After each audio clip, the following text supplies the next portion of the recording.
بھائی ایسی کی تیسی تباہی پھیر دیتے ہیں پیمز اسپتال کی انتظامیہ ناظرین. ابھی تک یہ بے شرم لوگ ابھی تک اپنی پوزیشنز کے اوپر بیٹھے ہوتے ہیں. گھسیٹ کر ناظرین عدالتیں لگتی, انکوائریاں ہوتی, پورا ملک ناظرین جام ہو چکا ہوتا, کھڑے ہو جاتے لوگ, انتظامیہ کھڑی ہو جاتی, ریاستی ادارے اسٹیٹ کھڑی ہو جاتی کہ یہ کیا بکواس ہے بھائی, آ کر یہاں پر بتاؤ یہ اتنی بڑی کرمنل نیگلیجنس, اتنا بڑا مذاق تم لوگوں نے ملک کا اڑایا ہے. یہ بریکنگ نیوز بنی ہوئی ہے, بڑی خبر بنی ہوئی ہے پوری دنیا کی ناظرین. اس کے بعد ناظرین یہ وزیر شیر یہ مینٹین رہتے, یہ موجود رہتے. مصطفیٰ کمال ناظرین پریس کانفرنس کر رہا ہے تو نعرے کیا لگ رہے ہیں, ناجائز حکومت, ناجائز حکومت, ناجائز حکومت.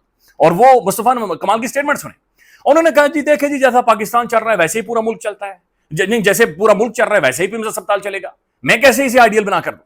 پھر ایک میرے خیال میں جرنلسٹ نے سوال پوچھا, آپ کو 2 سال ہو گئے, اس نے کہا مجھے شوٹ کریں, مجھے آ کر یہاں پر شوٹ کریں. ہی از کریزی, یہ چل رہا ہے جی. یقین مانیں یہ کیا تھا, یہ تو زخموں پر نمک نہیں بھائی, آپ تو مذاق اڑا رہے ہیں. آپ تو ان بچوں کی جو زندگیاں گئی ہیں, جو ان کی موت ہوئی ہے ناظرین, آپ تو اس کا مذاق اڑا رہے ہیں, آپ تو اس کا مسخر اڑا رہے ہیں. ایسے ہوتا ہے ناظرین. اور پھر ناظرین ایک اور چیز آپ نے نوٹ کی ہوگی کہ دنیا بھر میں استعفے دیے جاتے ہیں. اس ملک میں ناظرین استعفیٰ تو ایسا محسوس ہوتا ہے کہ استعفیٰ دینا اشرافیہ کے لیے ابھی تک یار اف یہ چیز ثابت ہوگی, اف نیگلیجنس ثابت ہوگی, اف یہ بھائی 14 بچے جل گئے 14 بچے, اف ثابت ہوگی. ہم جی کہتے ہیں اچھا سب کہہ رہے ہیں, سب تمام تر اشرافیہ سب کو دیکھیں, پمز کی انتظامیہ سے لے کر اسلام آباد کی انتظامیہ سے ہوتی ہے حکومت کے تمام تر سب کو دیکھیں, سب کی سٹیٹمنٹ آپ سنیں. ہم احتساب کے لیے خود کو احتساب کیا تھا, تیل لینے, بھائی استعفے دو, نہیں ریزائن کریں گے. ہٹ درم ہے ناظرین, وہ قائم ہے. چونکہ ناظرین انہیں ٹس سے مس نہیں ہے, انہوں نے آئی ایکٹنگ کی, اداکاری کے اندر ڈن اینڈ ڈسٹڈ. اگلے کسی بڑے ایونٹ کا انتظار کرے, بدقسمتی سے نہ.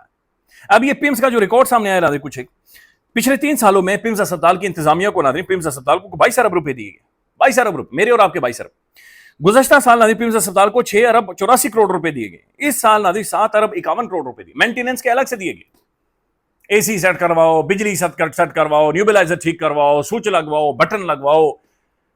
یہ نرسوں کو نئے کپڑے, خدا کا نام ہے, یہ جو نرسز وہاں پہ گھوم رہے ہوتے ہیں انہیں کم از کم نئے کپڑے لے کر دو. لیکن ناظرین سفارش پر بھرتی ہیں, یہ اربوں روپے ناظرین 22-23 ارب روپے ڈکار گئے, کھا گئے, نگل گئے ناظرین.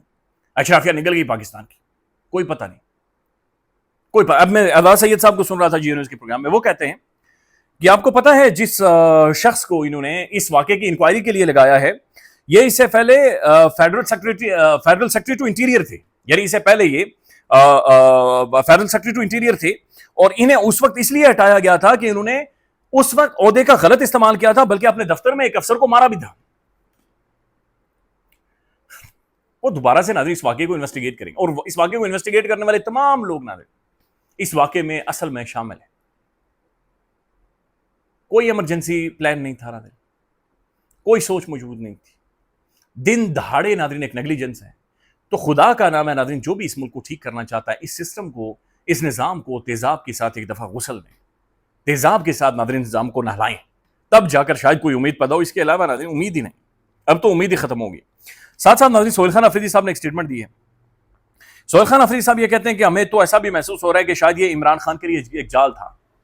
یعنی چند دن پہلے عمران خان صاحب کو پیمز اسپتال لے کر گئے تھے, اور یہ بھی ممکن تھا کہ یہ حادثہ کروایا جاتا اور ایسا ماحول بنایا جاتا اور عمران خان کی جان لی جاتی.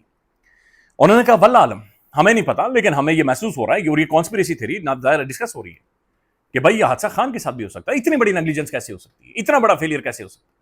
پھر ناظرین ایک اور ویڈیو سوشل میڈیا پر سرکولیٹ کر رہی ہے. وہ ویڈیو یہ ہے, وہ جاپان کی ویڈیو ہے. جاپان میں زلزلہ آیا تو نرسز ناظرین اسی طرح سے موجود ہیں, وہ بھی ناظرین ایک انتہائی نگہداشت کی کوئی یونٹ ہے بچوں کے حوالے سے. تو وہاں پر ناظرین زلزلہ ہو رہا ہے, اور وہ جو اسٹیچر کے اوپر ناظرین بچے پڑے ہوئے, وہ ادھر ادھر جا رہے, وہ نرسز انہیں پکڑ کر کھڑی ہو گئی, اور وہ موجود رہی, کھڑی رہی ناظرین, کھڑی رہی. انہوں نے بچوں کے وہ جو تھے انہیں بھی آپس میں ٹکرانے نہیں دیا. پاکستان میں ناظرین مصطفیٰ کمال یہ بتا رہے 2 نرسز اور 2 ڈاکٹر سے دونوں بھاگ گئے, چاروں بھاگ گئے. ناظرین کم از کم چاروں بھاگ تو گئے, لیکن ایک بچہ لے کر بھاگ جاتے ہیں یار, ایک بچہ لے کر. میں سمجھتا ہوں کہ زندگی اپنی بچانی ضروری ہوتی. پتہ ہے وہ کیوں نہیں ایک بچہ بھی لے کر بھاگے؟ انہیں اس نظام کے اوپر یقین ہی نہیں تھا, انہیں سسٹم کے اوپر یقین ہے. انہیں پتا تھا کہ بھائی ہم لیسر گاڈ کی مخلوق ہے. انہیں پتا تھا کہ نہ ان بچوں کی کوئی اوقات ہے, نہ ان بھاگنے والوں کی کوئی اوقات ہے. انہیں سسٹم پر, نظام پر یقین ہی نہیں تھا. انہوں نے کہا تھا کہ کیا ضرورت ہے یار اپنا ہاتھ شاتھ جلوانے کی جب کوئی فائدہ ہی نہیں ہونا. بھاگ گئے, نس گئے, دوڑ پہ. پتا تھا بچے جل جائیں گے, ایک بچہ بھی نہیں اٹھایا. تو ناظرین یہ ایک بہت ہی بڑا کولیپس ہے، ایک میسو کولیپس ہے. پیپلز پارٹی بھی اگر ڈرامہ کر رہی ہے، میں اس کے سندھ میں 15,500 کے قریب ناظرین 15,000 یا 15,000 لگ بھگ ایسے اساتذہ کرام ہیں ناظرین جو انڈر میٹرک کے 10ویں نہیں انہوں نے کی ہوئی. خیال رکھیے گا ناظرین، رپورٹنگ کچھ بھی نہیں ہے جی. افسوس کریں، روئیں، چیخیں، میں بھی افسوس کرتا ہوں، روتا ہوں، بس یہاں پر بھڑاس نکال دی ہے. اللہ حافظ.